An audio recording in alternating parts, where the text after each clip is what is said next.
الكوميديه. اتفرج على مدرب بيراميدز واتفرج على ريبيرو، اتفرج ده على الخط بيعمل ايه وعايش الماتش ازاي وداخل في الاجواء ازاي، واتفرج ريبيرو بيعمل ازاي.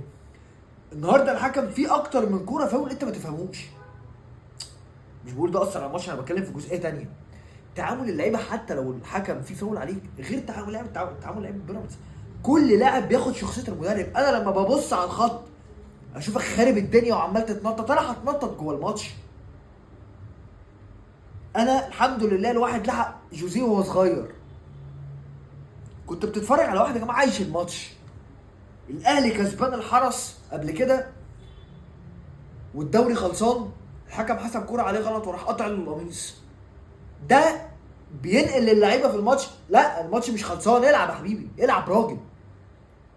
لكن بتتفرج على مدرب هو وشه مش عارف يعمل ايه. انا كلاعب لما هبص للمدرب الاقيه رايح الاقيه قاعد في الارض وقاعد متوتر، انا هتوتر في الماتش.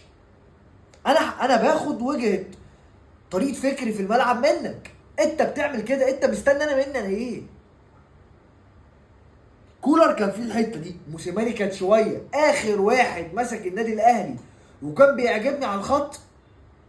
كان شويه موسيماني وكان حسام البدري، غير كده مفيش. فايلر كان بيقف الوقفه دي، بس فايلر كان بيبقى فارم اللعيبه. اللعيبه عارفه ان احنا هنأدي عشان ما ناخدش بالجزم. لكن ده ايه ده يا جماعه؟ ايه ده؟ ولا تبديلات الباكين مقتولين عندك، نزل كوكا باك. انت بتعمل ايه؟ انت ما بتتفرجش اساسا. انت ما بتتفرجش.